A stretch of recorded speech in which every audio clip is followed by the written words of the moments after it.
मुडलगीत यड्रावी कुटुंबियांनी आमच्या 2 एकर जमिनीत बेकायदेशीरपणे मंदिर बांधले आहे. पोलिसांनी आम्हाला न्याय दिलेला नाही, त्यामुळे आम्हाला इच्छा मरणाची परवानगी द्यावी असा अर्ज करण्यात आला होता, अशी माहिती जिल्हा पोलीस अधीक्षक डॉ. भीमाशंकर गुळेद यांनी दिली. अर्जदारांनी सांगितले की पोलीस आमच्यावर दबाव टाकत असून अन्याय करत आहेत. यड्रावी कुटुंबियांकडे 2 एकर जमीन आहे, त्यापैकी 4 गुंठे क्षेत्रावर मंदिर बांधण्यात आलं आहे, हे सत्य आहे.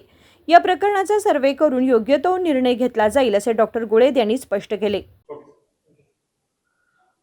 ನಿನ್ನೆ ಮೂಡಲಗಿಯಿಂದ ಒಂದು ಯಡ್ರಾವಿ ಅನಂತ ಕುಟುಂಬದವರು ನಮ್ಮ 2 ಎಕರೆ ಜಮೀನಲ್ಲಿ ಒಂದು ದೇವಸ್ಥಾನವನ್ನು ಅತಿಕ್ರಮಗೊಳಿಸಿ ಕಟ್ಟಿದ್ದಾರೆ. ಇದ್ರ ಬಗ್ಗೆ ನಾವು ಪೊಲೀಸ್ ಠಾಣೆಗೆ ಹೋದಾಗ ನಮಗೆ ನ್ಯಾಯ ಸಿಕ್ಕಿಲ್ಲ. ಪೊಲೀಸರು ಒಂದು ಅಪೋಸಿಟ್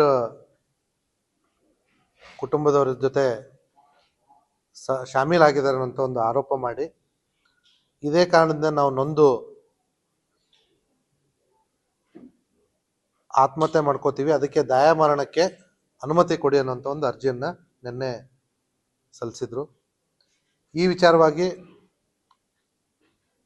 ನಮ್ಮ ಮೂಡಲಗಿ ಪೊಲೀಸ್ ಠಾಣೆಯವರಿಗೆ ಕರೆ ಮಾಡಿ ವಿಚಾರಿಸಲಾಗಿ, ಸರ್ FIR ಆಲ್ರೆಡಿ ನಾವು ಮಾಡ್ಕೋತಾ ಇದ್ದೀವಿ, ಇವ್ರದ್ದು ಸಿವಿಲ್ ವ್ಯಾಜ್ಯ ಇರತಕ್ಕಂಥದ್ದು ನಿಜ, ಇವ್ರದ್ದು 2 ಎಕರೆ ಜಮೀನು ಇರೋದು ಕೂಡ ನಿಜ.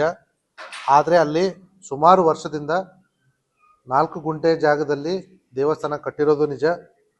ಮತ್ತು ಆ ದೇವಸ್ಥಾನಕ್ಕೆ 4 ಗುಂಟೆ ದಾಖಲೆಗಳ ಪ್ರಕಾರ ಇರೋದು ನಿಜ.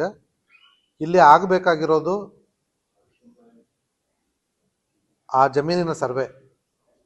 ಈಗಾಗಲೇ ಪೊಲೀಸರ ಕಡೆಯಿಂದ ತಹಸೀಲ್ದಾರರು ಮತ್ತು ADLR ಅವರಿಗೆ ಸರ್ವೆ ಮಾಡಲಿಕ್ಕೆ ನಾವು ಬರೆದಿದ್ದೀವಿ ಸರ್. ಹಾಗಾಗಿ FIR ಡಿಲೇ ಆಗಿದೆ ಅಂತಂದಾಗ ಫಸ್ಟ್ ನಾವು FIR ಮಾಡ್ಕೊಳ್ಳಿಕ್ಕೆ ಹೇಳಿದ್ವಿ. FIR ಆಲ್ರೆಡಿ ಆಗಿದೆ.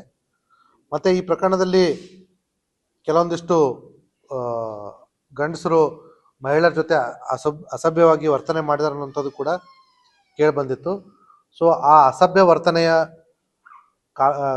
ಕಲಂಗಳನ್ನು ಕೂಡ ನಮ್ಮ FIR ಅಲ್ಲಿ ಆಲ್ರೆಡಿ ಅಳವಡಿಸ್ಕೊಳ್ಳಲಾಗಿದೆ. ಕೆಲವೊಂದು ಸಾಕ್ಷ್ಯಾಧಾರಗಳು ಲಭ್ಯ ಇದೆ ಅಂತ ಮಾಹಿತಿ ಬಂದಿದೆ. ಆ ಸಾಕ್ಷ್ಯಾಧಾರಗಳನ್ನ ಪರಿಶೀಲನೆ ಮಾಡಿ आरोपीಗಳನ್ನ शीघ्रदಲ್ಲಿಯೇ न्यायालयीन बंधनाಕ್ಕೆ ಒಪ್ಪಿಸಲಾಗುತ್ತೆ. या प्रकरणाचा सखोल तपास सुरू असून योग्य ती कारवाई केली जाईल असे पोलिसांनी स्पष्ट केले. विनोद कोलकार, KMM मराठी, बेळगाव.